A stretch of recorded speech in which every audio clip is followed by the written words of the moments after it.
You were never born, and you'll never truly die. At first that sounds impossible, a contradiction. But sit with it for a moment, not with the mind, but with the part of you that listens without words. Because this isn't just a phrase, it's an opening. From the very beginning we are told who we are. Given a name, a story, a role to play, we gather memories, build identities, and soon we begin to believe, this is who I am. A body, a voice, a stream of thoughts, a list of things that happened. But what if it's not? What if the one you've been trying to protect, to improve, to understand, was never separate in the first place? Imagine the ocean. A wave rises, brief and beautiful. It takes a shape, moves, dances, then returns. We call it a wave. But it was never separate from the sea. You are that wave. But more than that, you are the water itself. What you are didn't begin at birth. It didn't arrive with your name. And it won't vanish when this body dissolves, because you're not the story. You're not the thoughts. You're not the voice in your head. You are the space they move through. The quiet awareness that never comes and never leaves. It doesn't age, it doesn't react, it just is. And it's been here all along, before the first breath, after the last one, still, watching, unmoved. The moment you feel this, not just as an idea, but deep in your being, something shifts. You stop searching, you stop performing, and instead, you begin to rest. Not in belief, but in presence. This video won't teach you something new, it will help you remember. Beneath the noise, beneath the name, beneath it all, there's a stillness. You were never born, and you'll never truly die, because what you are has no beginning and no end. That's where we start. So let's look closer. If you were never truly born, then what have you been calling yourself all this time? Most of us never stop to ask. We grow up inside a story that was already running. We're handed a name, given a role, taught how to behave, what to believe, what to fear. And before long, we mistake the story for the truth. We think, I am this personality, this memory, this body. But all of that changes. Your thoughts change. Your feelings come and go. Even the body, this physical form, shifts, weakens, ages. And yet, something remains. Something's been here through all of it, watching, quietly. That something is awareness, not the voice in your head, not the running commentary or the inner critic, not even the sense of I trying to figure everything out. Awareness is what notices all of it. It doesn't speak, it doesn't argue, it just sees. It was there when you were a child. It's here now. And it will be there after every thought and identity fades. The reason we suffer is because we confuse the passing with the permanent.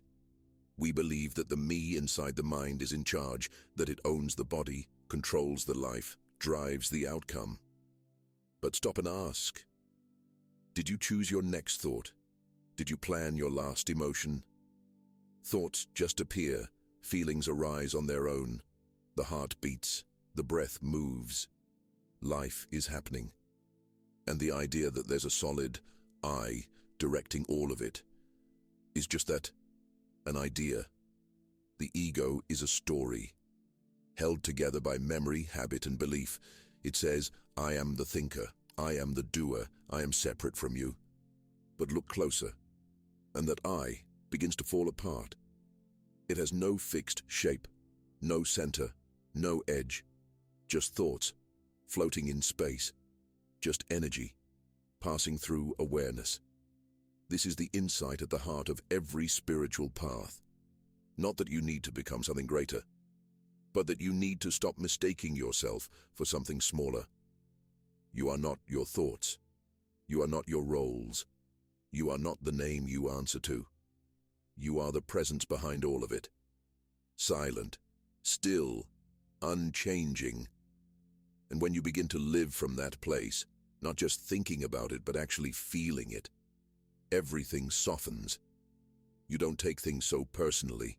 You don't fight reality as much. You begin to live from stillness, from something deeper than thought, something more spacious than the mind. And from that space, you begin to remember who you really are. Let's shift into a different way of seeing. Sometimes truth doesn't arrive through logic. It speaks in symbols, in stories, in silence. Imagine a candle. The wax is your body, the flame, your breath, and the light it casts. That's your story, the moving image you call me. But when the flame goes out, where does the light go? Does it vanish? Or does it simply return to what it always was? The ancient sages didn't explain life with theories. They pointed with parables. In the Upanishads, a student asks, "Master, what happens after death?" The teacher says nothing. He waits. Then one day he whispers, "Where does the wind go when it stops blowing?" That was his answer, not because it's poetic, but because it dissolves the question itself. You can't follow the wind, you can't trace the breath, and you can't locate a self that was never separate. What you are doesn't go anywhere, because it was never in the body to begin with. In Zen, there's a story. A man crosses a river in a small boat. Another boat drifts toward him. He shouts. He curses. He's furious at the person inside. But as it comes closer, he sees it's empty. There's no one there. And just like that, the anger disappears. Why? Because there's nothing to defend, no ego to fight against. This is how it is with the mind. We fill the boat with stories. Me, mine, I deserve, I am right. But when you look directly, you find nothing there. No center, no one in charge. Just thoughts, moving, just feelings, rising and falling. The boat has always been empty, and that's not scary. It's liberating. Because now, you can let go. You stop clinging to the wave, and you realize you are the ocean. Not a part of it, not a piece drifting in it. You are it.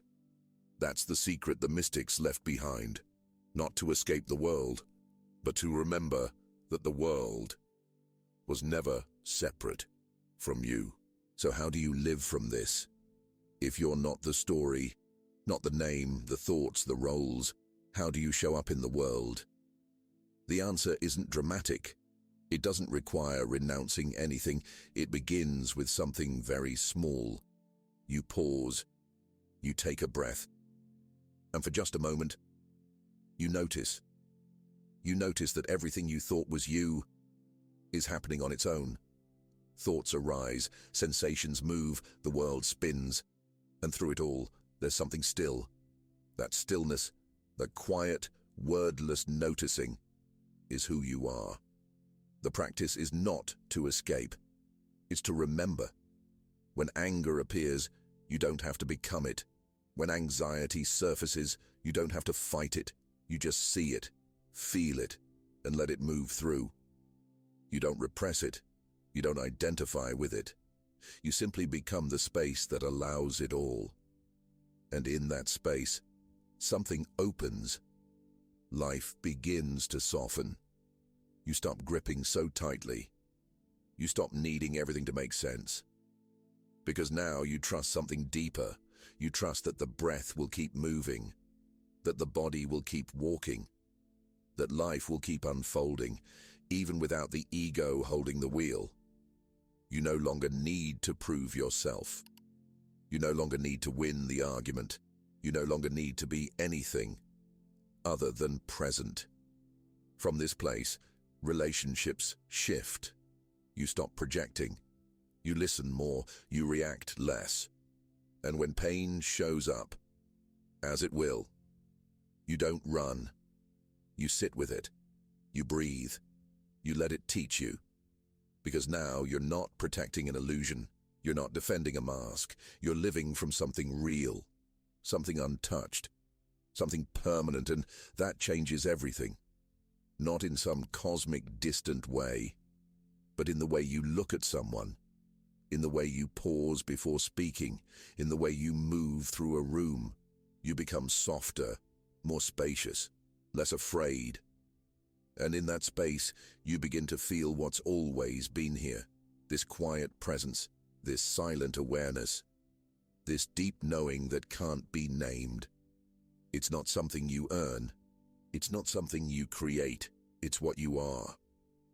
When the noise dies down.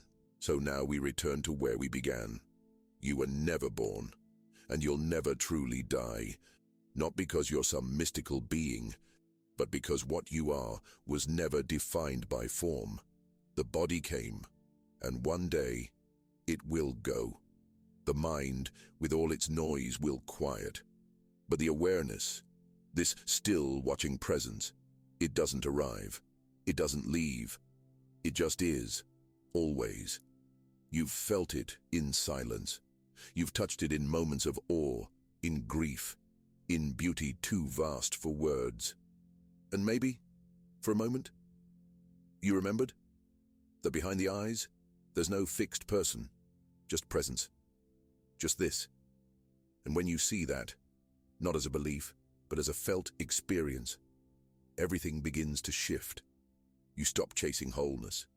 You stop fearing endings. You stop performing a version of yourself to feel accepted. Because now, you've come home to something that was never missing, never broken, never in need of fixing. Just overlooked, forgotten maybe, but always here.